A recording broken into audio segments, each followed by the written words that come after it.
Assalamualaikum warahmatullahi wabarakatuh. Salam sukses luar biasa. Baik, pada kesempatan ini kita akan menjelaskan apa itu kesuksesan. Sukses artinya kita tercapai tujuan, tercapai impian, tercapai harapan. Apa yang kita inginkan, apa yang kita idamkan, semuanya dapat kita raih. Mencapai tujuan, mencapai kesuksesan, tentu butuh perjuangan. Perjuangan tentu materi, material, fisik, batin, lahiriah, batiniah, harus fokus untuk menggapai kesuksesan tersebut. Keberhasilan tidak hanya keberhasilan yang besar atau the big success, tetapi keberhasilan itu banyak ragam, dimulai dari keberhasilan kecil, keberhasilan lebih besar, keberhasilan besar, keberhasilan besar, bahkan terbesar. Kita bisa hidup,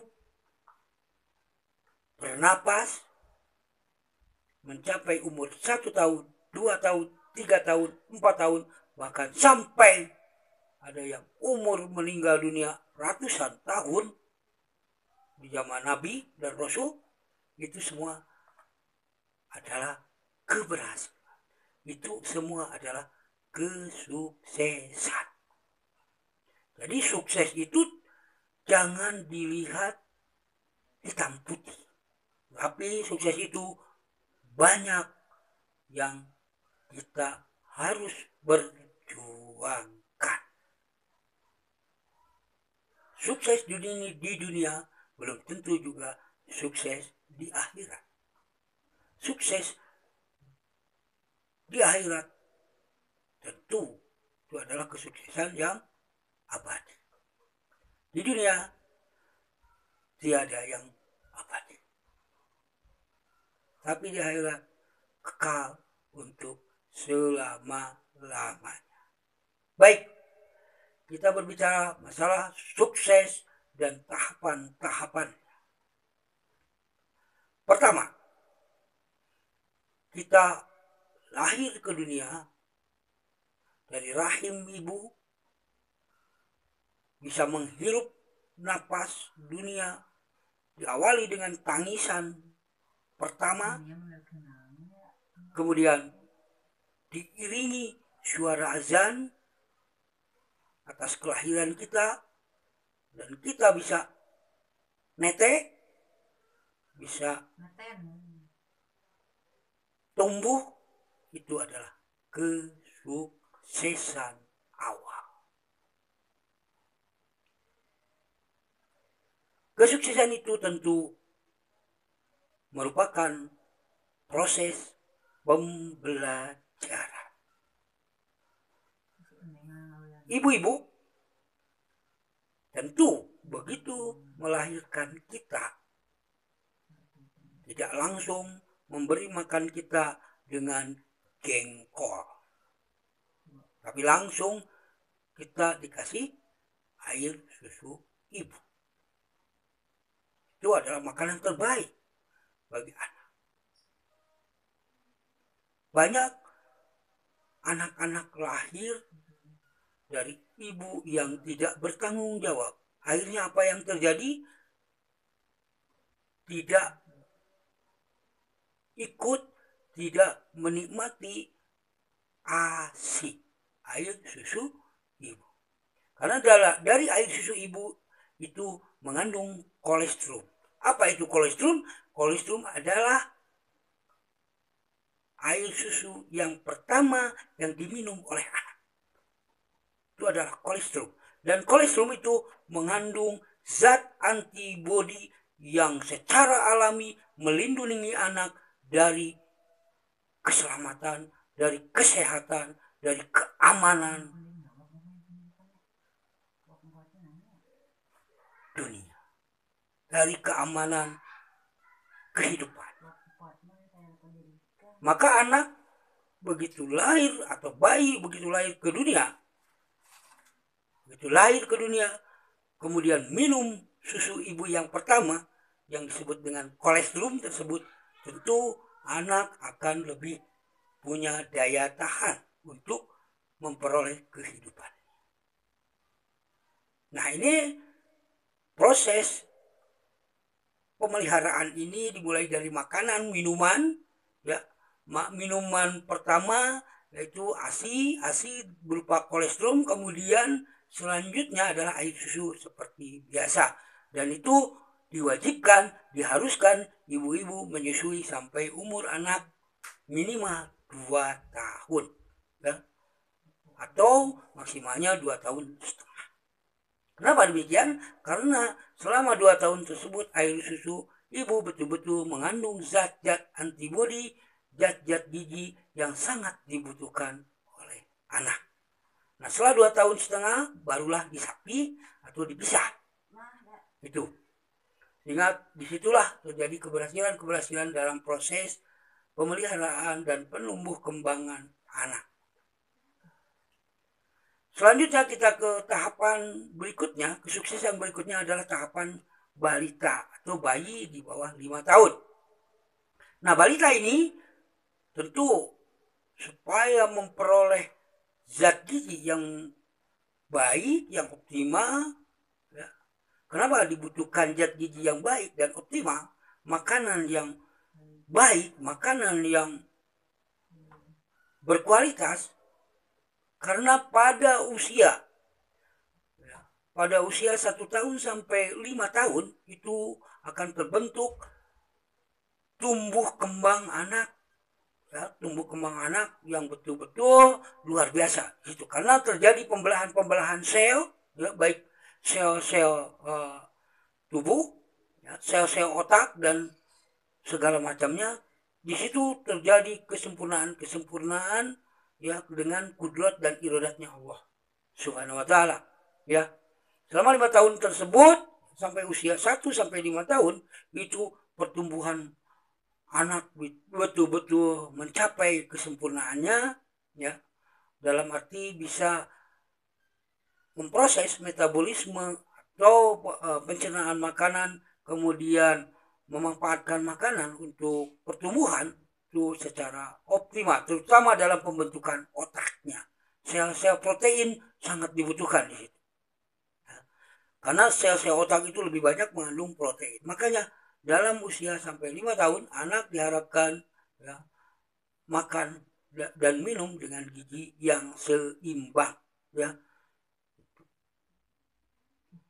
Nah, itu banyak terjadi anak yang kerdil, ya, anak yang tumbuhnya tidak berkembang. Nah, itu biasanya terjadi karena kekurangan iodium, ya.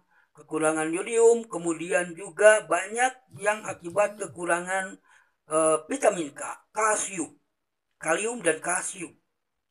Nah, di situ bisa terjadi, ya, karena kekurangan iodium sebagai stimulator pembentukan sel-sel otak. So, di situ bisa terjadi gejala kretinisme. Apa itu gejala kretinisme? Gejala kretinisme adalah anak tumbuh kembang menjadi kerdil, menjadi kate, menjadi cebol, ya. Makanya di situ sangat dibutuhkan ibu-ibu semuanya, ya, yang mendengarkan acara ini, berilah anak dengan garam beriodium, selain tentu saja dengan makanan yang bergizi tadi, ya. Kemudian juga bagaimana kalsium dibutuhkan anak untuk pembentukan tulang dan giginya, ya. Karena dengan pembentukan tulang yang bagus, yang optimal, tentu anak akan bisa tumbuh dengan baik, ya. Kakinya tidak membentuk huruf X atau O, ya. Kemudian juga tangannya bisa berfungsi dengan baik, kemudian mencegah juga dari polio, ya, penyakit polio di mana terjadi kelumpuhan akibat sarafnya terganggu, ya itu juga karena kekurangan kalsium, maka anak diharapkan banyak makan buah dan sayuran. Ya, karena dalam buah dan sayuran terkandung mineral-mineral yang bagus, ya kalsium di susu itu untuk penyempurna. Makanya dalam konsep 4 sehat 5 sempurna, yang 5 sempurna adalah susu. Karena di susu itu terkandung protein, lemak, karbohidrat, ya, vitamin dan mineral yang lengkap meskipun dalam porsi yang sedikit. Sehingga kalau ada kekurangan dari makanan-makanan kita dilengkapi oleh susu. Makanya semboyannya 4 sehat 5 sempurna. Tuh. Kemudian selanjutnya untuk usia 5 tahun sampai 10 tahun, 5 tahun, 6 tahun, ya kemudian kita masukkan anak ke sekolah, ke tingkat SD, MI, ya. Nah, di sekolah karena pertumbuhan anak bagus di usia 5 tahun, maka tentu bisa belajar dengan baik. Anak pada awalnya tentu mempunyai apa? Mempunyai daya hayal yang tinggi. Di situ. Kenapa anak bisa timbul kreativitas? Ya, itu karena anak dalam otaknya sudah terstimulan, terangsang untuk mempunyai daya hayal yang tinggi. Dengan daya hayal yang tinggi, anak itu sibuk dengan apa? Dengan hayalan-hayalan. Dengan itu maka kita sering melihat ya, anak bermain mobil-mobilan, bermain kuda-kudaan dan seterusnya. Itu merupakan hayalan-hayalan yang meniru tingkah laku orang dewasa dalam kapasitas anak. Dan semua anak makanya diwajibkan, diharuskan ya untuk jangan dulu diperintah-perintah, jangan dulu diatur, jangan dulu dikekang, tapi dibiarkan bebas asal tidak membahayakan dirinya. Ya. Di situ anak juga mulai belajar untuk mencapai kesuksesan. Misal contoh, ya, anak melihat api. Nah, api itu anak melihatnya adalah sinar yang bercahaya, ya, yang mungkin ingin diraihnya. Akhirnya anak meraih api tersebut. Nah, dengan daya api itu akan timbul rasa panas.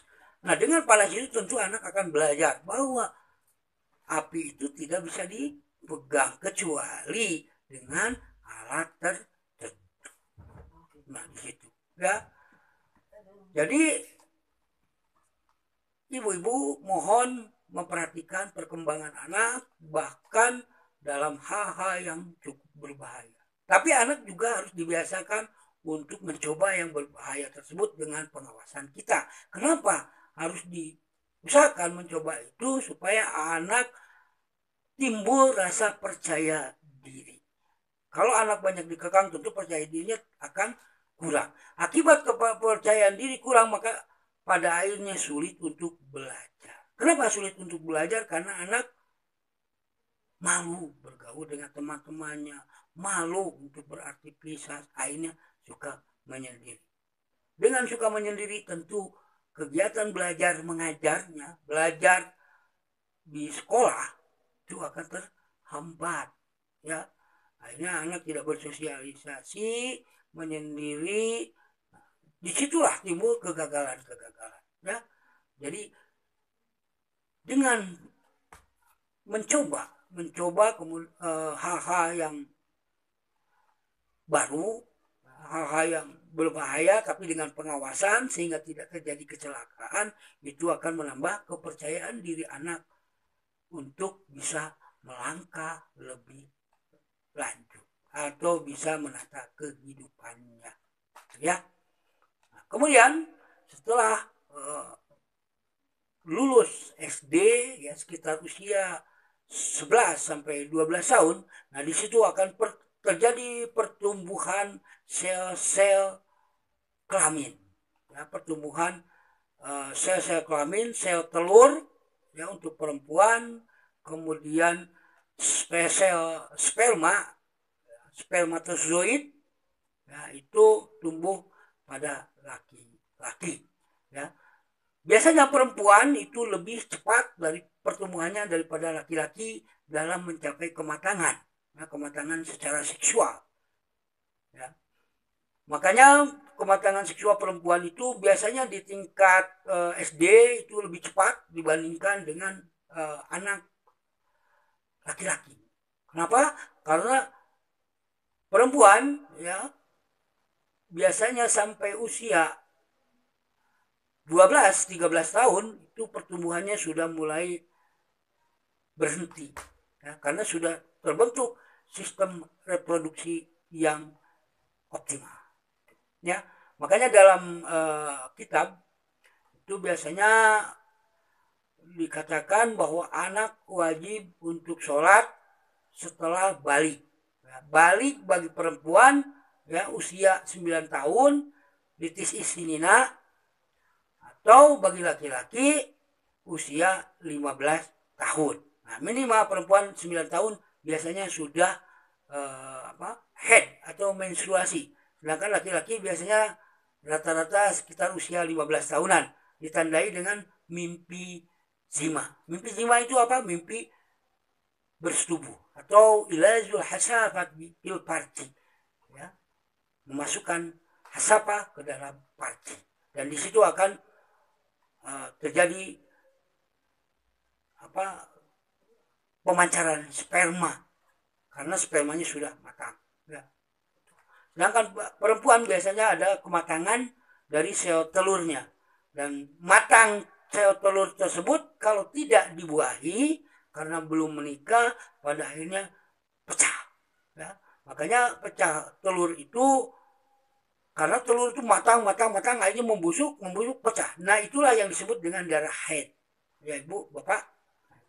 Tapi kalau misalnya sebelum matang kemudian dibuahi oleh sperma maka terjadilah zigot ya. Nah, zigot itu yang nantinya akan menjadi bakal bayi ya. Nah pada pertumbuhan reproduksi perempuan itu biasanya diawali dengan pertumbuhan pinggangnya membesar ya, kemudian juga tumbuh payudara ya, kemudian kulit menjadi lebih halus ya, perempuan itu ya, kemudian pada sekitar vaginanya akan tumbuh bulu-bulu halus ya. Kemudian kalau pada laki-laki itu biasanya akan kalau sudah mimpi zima itu biasanya akan tumbuh zakut ya, suaranya akan membesar. Kemudian juga penisnya juga akan mengembang, akan menjadi lebih besar ya. Kemudian juga daya pancar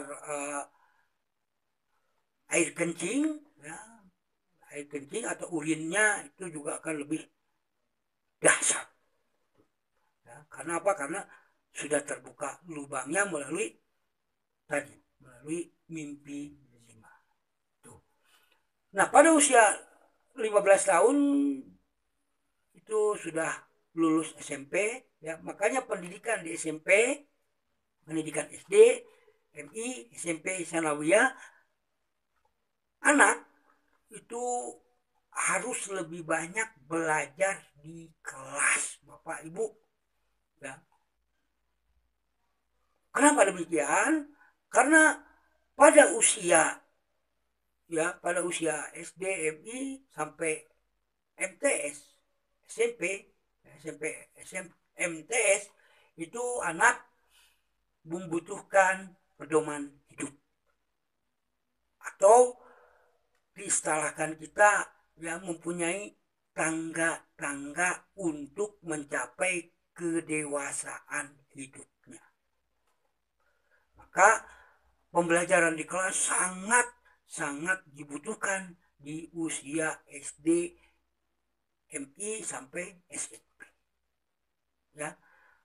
Di situ anak harus sudah punya keyakinan yang mantap, keteguhan bahwa belajar itu sangat diperlukan. Maka di sini peranan guru sangat menentukan. Jadi guru di tingkat SD, di tingkat MI ya sampai SMP, MTS, guru harus punya peranan yang lebih besar, terutama dalam membuka wawasan anak mempunyai tujuan hidup yang jelas. Ya, jadi anak punya pegangannya di situ. Ya, maka dalam belajar pun dalam proses kegiatan belajar mengajar, jadi di tingkat kelas 1 MI, MTS, MI SD ya kelas 1, mau tidak mau guru harus betul-betul membimbing anak dari detik ke detik, dari menit ke menit selama di sekolah untuk bisa membaca, untuk bisa berhitung. Ya. Kenapa demikian? Karena disitulah jalan pertama untuk proses pembelajaran, ya, untuk pengetahuannya, ya, supaya bisa membaca. Biasanya kalau anak ya kelas 1, kelas 2 tidak bisa membaca karena kurang percaya diri, karena dikekang orang tuanya di rumah, itu biasanya di kelas 3, kelas 4 sampai kelas 6 itu anak akan susah lagi untuk belajar membaca. Ya. Tapi kalau sudah di kelas 1 dibimbing dengan baik dari detik, menit, jam, ya, selama di kelas, dan anak termotivasi untuk bisa membaca, berhitung, karena gurunya memberikan pembelajaran yang baik, yang menyenangkan, ya, maka pada akhirnya anak lancar membaca, menulis, berhitung di kelas 1, 2. Ya. Di kelas 3, nah ini, di kelas 3 maka anak harus sudah dibekali dengan konsep-konsep pembelajaran. Makanya di kelas 3 SD ini konsep-konsep pembelajaran ya, itu menggunakan kalau istilah sekarang belajar interaktif, ya, belajar komprehensif, belajar tematik. Tuh, ya. Tuh. Kenapa ada pembelajaran komprehensif atau pembelajaran tematik? Misalnya tentang lingkungan, bahwa lingkungan itu ada lingkungan hidup, ada lingkungan benda mati. Benda hidup dengan benda mati juga saling ketergantungan. Benda hidup dengan benda hidup saling ketergantungan. Benda hidup dengan benda mati saling ketergantungan. Di situ ada simbiosis, ya, baik simbiosis mutualisme, komensalisme maupun parasitisme. Ya, ada simbiosis yang saling menguntungkan, ada simbiosis yang saling berkompetisi untuk mencapai sasaran, untuk mencapai tujuan, ada juga simbiosis yang merugikan. Simbiosis mutualisme, contoh simbiosis mutualisme, kerjasama yang saling menguntungkan, misalnya bakteri yang ada di dalam usus kita. Ya, bakteri-bakteri yang ada di usus kita itu adalah bakteri yang sangat menguntungkan. Kenapa menguntungkan? Karena akan membantu proses pencernaan. Ya. Misalnya apa? Bakterinya bakteri Lactobacillus bulgaricus. Ya. Kemudian bakteri Acetobacter. Ya, itu kalau dalam ini yang harus diketahui, ya. Lactobacillus itu akan menguraikan laktosa menjadi glikogen dan glukogen, ya. Glikogen itu adalah karbohidrat, ya, yang ada di dalam otot daging, ya. Dengan perintah otak pada akhirnya glikogen diubah menjadi karbohidrat. Nah itu dijelaskan lebih jauh lagi kalau kita belajar di ilmu kedokteran, Bapak Ibu, ya. Nah itu. Kemudian juga tadi ada simbiosis mutualisme, ada simbiosis mutualisme saling ketergantungan, ya. Bakteri di usus kita butuh makanan, kemudian usus kita pun butuh pengurai, ya, pengurai. Kenapa harus ada pengurai? Supaya dengan diuraikan zat-zat makanan, ya, bahan-bahan makanan itu bisa diuraikan menjadi zat, ya, menjadi unsur-unsur atau zat-zat gizi dari makanan tersebut. Misalnya tadi karbohidrat diuraikan menjadi glukosa dan fruktosa. Ya. Terus polisakarida ya. Ada sakarida, polisakarida, disakarida itu gula ya. Itu ada lagi sukrosa itu gula pasir. Itu nanti diuraikan terhidrolisa menjadi glukosa dan fruktosa. Glukosa dan fruktosa itu adalah monosakarida yang nantinya diserap oleh tubuh ya. Diserap oleh tubuh, terjadi proses oksidasi dan menghasilkan glikogen. Glikogen kemudian dengan aktivitas kita maka dikeluarkan menjadi tenaga, menjadi energi. Nah, disitulah peranan bakteri ya dalam proses metabolisme tubuh. Bakteri butuh makanan dan makanan yang kita makan pun diuraikan oleh bakteri. Bakteri pun ada bakteri yang menguntungkan dan yang merugikan atau parasitisme. Kalau dalam istilah kedokteran disebut bakteri patogen atau bakteri yang menyebabkan penyakit. Nah, misalnya bakteri Bakteri TBC, tuberkulosis. Ya.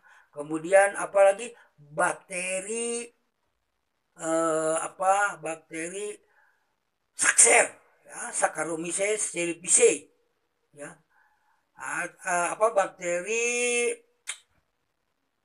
lupa ini sudah lama. Ya. Bakteri yang menyebabkan terjadinya kolera, ya. Nah itu.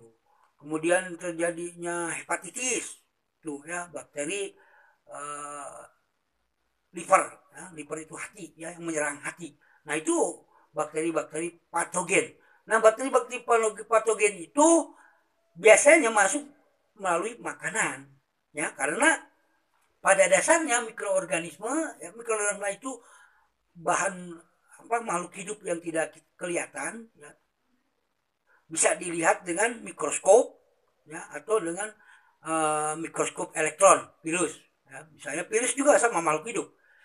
Yang membedakan antara bakteri dengan virus, ya, bakteri itu biasanya memakan benda mati, sedangkan virus itu makan benda hidup. Maka virus itu biasanya menyerang darah, itu virus. Ya. Kemudian karena menyerangnya benda-benda yang hidup, benda-benda yang punya kehidupan, ya. Sel itu bisa diserang dengan virus. Nah, kemudian di lendir itu ada sel-selnya maka diserang oleh virus. Nah, itu. Makanya penyakit influenza menyerang lendir itu disebabkan oleh virus. Virus menyerang benda hidup, sedangkan bakteri biasanya menyerang benda-benda mati. Ya, bakteri menyerang benda mati untuk apa? Untuk dekomposisi, untuk menguraikan. Kalau virus biasanya untuk diuraikan, tapi juga pada akhirnya membentuk mutasi, ya, terjadi mutan. Apa itu mutan? Terjadi perkembangbiakan yang lebih agresif. Makanya sekarang ada yang disebut dengan virus COVID-19. Ya, karena menyerang benda hidup, sel, ya, getah napas dan seterusnya, itu biasanya akan bermutasi, ya, dengan lingkungan, ya, bermutasi dengan lingkungan, akhirnya membentuk virus yang lebih ganas, ya. Mungkin meskipun saya bukan ahli kedokteran, saya bisa memprediksi bahwa virus COVID-19 di Wuhan, awal terjadinya COVID, itu mungkin akan berbeda dengan virus yang ada di Indonesia. Baik tingkat keganasannya maupun tingkat penularannya. Karena apa ya? Karena lingkungan sangat berpengaruh terhadap daya sebar, daya jangkau, dan keganasan dari virus tersebut. Ya, makanya virus COVID-19, ya, kalau kita lebih jauh lagi tentang kedokteran, ya, virus COVID-19, mengapa kita misalnya harus social distancing? Mengapa kita misalnya harus memakai masker, ya? karena dikhawatirkan bukan hanya ya dropletnya saja. Droplet itu pancaran air liur kita berbicara ya, yang dikhawatirkan bagaimana virus itu bermutasi dengan lingkungan.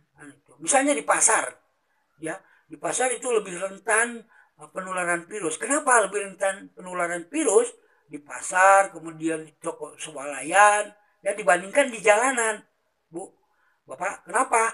Ya karena di pasar itu lebih banyak makanan ya, dan makanan itu juga banyak yang hidup, Bu, masih hidup ya, ada ikan masih hidup misalnya kan, ada ular, ada apa, lalat yang masih hidup karena ada yang jualan daging dan seterusnya. Nah itu diserang virus dan virusnya bermutasi di situ ya, menjadi virus yang lebih ganas ya, makanya lebih rentan penularan di pasar, di swalayan ya, daerah-daerah. Kemudian berkumpul orang ya. Udah berkumpul orang itu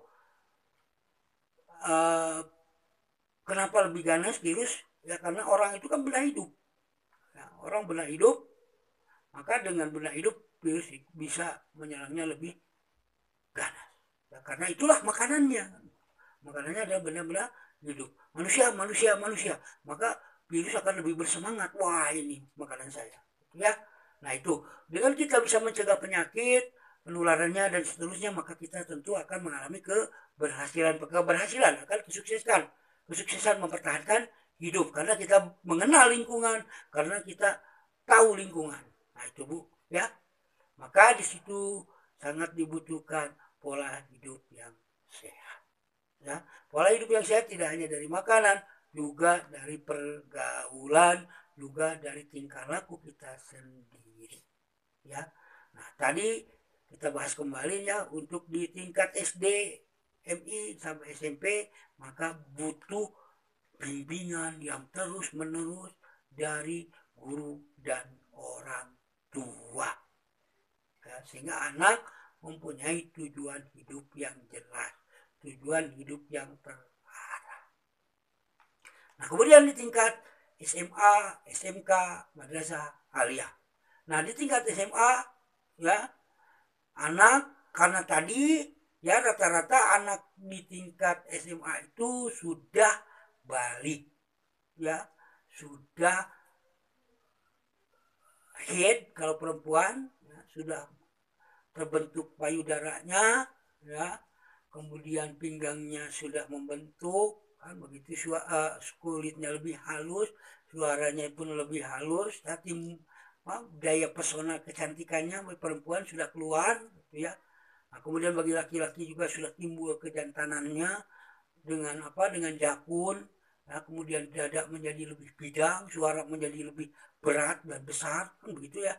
Itu karena terjadi masa remaja ya, pertumbuhan dipercepat di situ. Karena proses kehidupan itu di awal tadi untuk mencapai keberhasilan adalah proses adaptasi ya, penyesuaian dengan lingkungan. Nah penyesuaian dengan lingkungan ini tentu peranan dari ibu yang pertama melahirkan ya. Maka tadi kita sudah bahas bahwa kita harus memberikan ASI, karena ASI adalah makanan terbaik, terutama ASI yang pertama Bu ya. Jangan pertama dibuang ya, langsung itu biasanya lebih kental dan lebih kuning Bu, air susu ibunya. Nah itu yang disebut dengan kolesterol tadi. Kolesterol mempunyai zat antibodi yang sangat baik bagi pertumbuhan anak ya. Kemudian diberi susu sampai usia 2,5 tahun ya, kemudian setelah itu diberi makanan yang bergizi ya, juga lingkungannya dijaga, tapi jangan kita mengekang anak ya. Kalaupun bermain yang sangat berbahaya kita cegah, tapi juga anak harus dikenalkan ya. Kemudian di tingkat SD kita arahkan supaya mempunyai tujuan yang jelas. Kemudian di tingkat SD SMP ya, kemudian di tingkat SMA ya, anak sudah aktif balik ya, sudah reproduksinya ya, alat-alat reproduksinya sudah bekerja dengan baik ya. Sehingga kalaupun misalnya di tingkat SMA ya 15 tahun, nah kemudian menikah pasti bisa punya anak ya. Tapi biasanya akan banyak masalah. Kenapa banyak masalah? Karena pertumbuhan terutama bagi perempuan di situ belum tetap ya, pertumbuhan terutama di sekitar pinggang ya, usia 13, 14 sampai 15 itu biasanya kalau misalnya menikah usia 11 tahun itu pinggangnya belum terbentuk dengan sempurna, pada akhirnya akan susah melahirkan ya. Dengan susah melahirkan tentu pada akhirnya bukan keluar lagi melalui uh, vagina atau labia ya, tapi melalui apa, pembedahan ya, dengan operasi sesar karena pinggangnya belum membesar dengan baik ya, terutama tulang-tulang pinggangnya. Nah itu makanya diharapkan perempuan itu menikah 15 tahun ke atas ya, jangan di bawah 15 tahun. Kenapa? Di situ pertumbuhan tulangnya rentan ya, akan lebih banyak menyebabkan melahirkan penyebab kematian. Nah juga untuk laki-laki di tingkat SMA tadi SMK ya, itu biasanya mencari identitas diri. Remaja itu menemukan identitas diri, ingin diakui eksistensinya, ingin dihargai keberadaannya. Kenapa? Karena biasanya di 15 tahun ke atas, 15 tahun ke atas anak sudah punya tujuan untuk mau apa hidup ya. Terutama hidup untuk untuk kekinian ya. Tapi belum berpikir 5 tahun ke depan, 10 tahun ke depan, tapi baru kekinian ya. Kekinian itu dalam 1 tahun ya. Biasanya anak itu maksimal ya, biasanya berpikirnya dalam 1 tahun ya, kalau di usia remaja. Tapi kalau sudah tingkat lulus SMA itu biasa akan berpikir 5 tahun 10 tahun ya. Tapi kalau di lulus SMA biasanya di tingkat SMA berpikirnya baru 1 tahun, 1 tahun ke depan, kekinian sampai 1 tahun ke depan ya. Itu yang otaknya waras. Tapi kalau yang otaknya terganggu karena minuman keras, misalnya karena pengaruh narkoba, maka hidupnya akan berpikir sempit ya, paling jauh pun seminggu dalam waktu 1 minggu ya, berpikirnya seminggu Bu, atau kadang-kadang berpikirnya 1 jam ke depan ya. Hanya terjadilah banyak kecelakaan karena apa? Karena lambat berpikir ke depan. Nah itu di tingkat SMA rata-rata anak itu mencari identitas, mencari penghargaan, mencari pengakuan dan seterusnya. Maka di sini peranan guru bagaimana bisa menghargai anak, bagaimana bisa bersahabat dengan anak, ya, sehingga anak itu merasa guru menjadi panutan, guru menjadi uswatun, contoh yang baik. Maka bagi anak di tingkat SMA atau di tingkat SMK ya, tentu peranan guru, bagaimana guru itu menciptakan kreasi-kreasi ya, menciptakan inovasi-inovasi dalam proses pembelajaran yang bisa diikuti anak sesuai dengan cita-citanya di masa depan ya. Terutama cita-cita ini di kelas 10 ya, kita setahun ke depan, kelas 11 2 tahun ke depan, kelas 11 2 tahun ke depan, kelas 12 3 tahun ke depan, dan setelah kelas 12 itu anak akan berpikir 5 tahun ke depan ya. Makanya begitu lulus SMA atau SMK ada yang berpikir udah bekerja. Kenapa bekerja? Saya otaknya masih belum siap untuk di perguruan tinggi. Tapi kalau sudah yang optimal ya, anak didukung dengan kemampuan finansial orang tua, bisa saja langsung ke perguruan tinggi. Karena apa? Karena berpikirnya 5 tahun ke depan ya. Makanya dalam pola pendidikan ya, pola pendidikan itu 3 tahun di SMA itu sudah disesuaikan dengan psikologisnya ya, dengan